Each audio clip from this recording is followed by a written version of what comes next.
Dalawa na to guys, kung sakit kalami nang recommend sa to ni Remark na ramen. Apa naman ko nga? Wala. Dili pa ni aburo po lang kayo.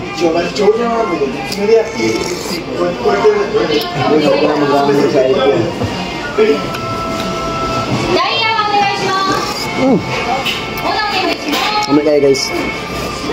Iba na to tsahang.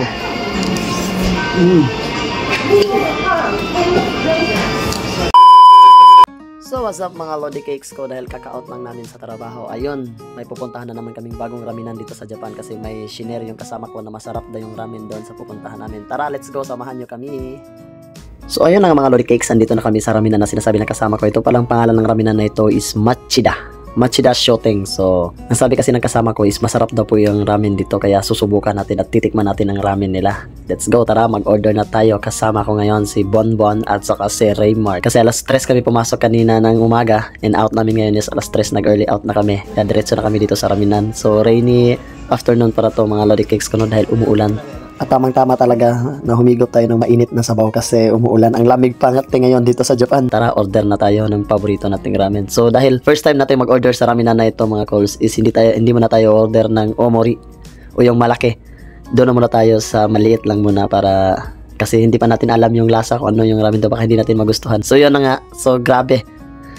Pagtikim ko pa lang sa ramen at pagkakita ko pa lang talaga sa ramen, talagang namamangha na talaga ako. Talagang masarap talaga ito. Talagang hindi ako nagkakamali. Talagang sobrang sarap. Highly recommended to mga calls. Kung malapit ka sa Kawasaki, pwede mo ito i-Google Maps mga calls. Search mo lang yung Machida Shoteng na ramen house.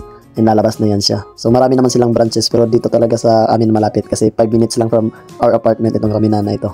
Kung malapit ka sa Kawasaki Daishi lang po ito. Malapit lang po ito sa train station, nasa mga 10 minutes kung lalakarin mo. And then malapit lang din siya sa Costco. Malapit lang din siya sa Costco. Hindi ko na nabidyohan yung lugar kasi umuulan kasi. Kaya diretso na kami, kain na kami agad, gawa nang nagugutom na ako. Talagang gutom na ako. Kaya diretso order na. Tara, let's go. Kain na. Kain naman.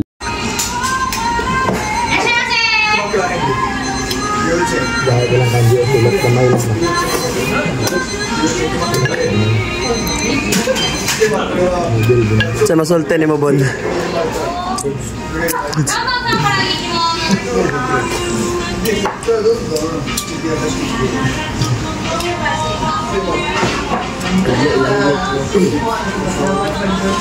Alam niya gigop ni mga So kung nakaabot ka sa video na to mga calls, huwag mong kalimutan mag-like, mag-follow, mag-share, mag-comment ka na rin kung saan nakaabot yung videos natin and para updated ka na rin sa mga susunod na i-upload natin ng mga videos. So God bless sa inyong lahat. Maraming salamat po sa inyong walang sawang panonood at suporta. Mabuhay kayo hanggat gusto nyo. Mwah!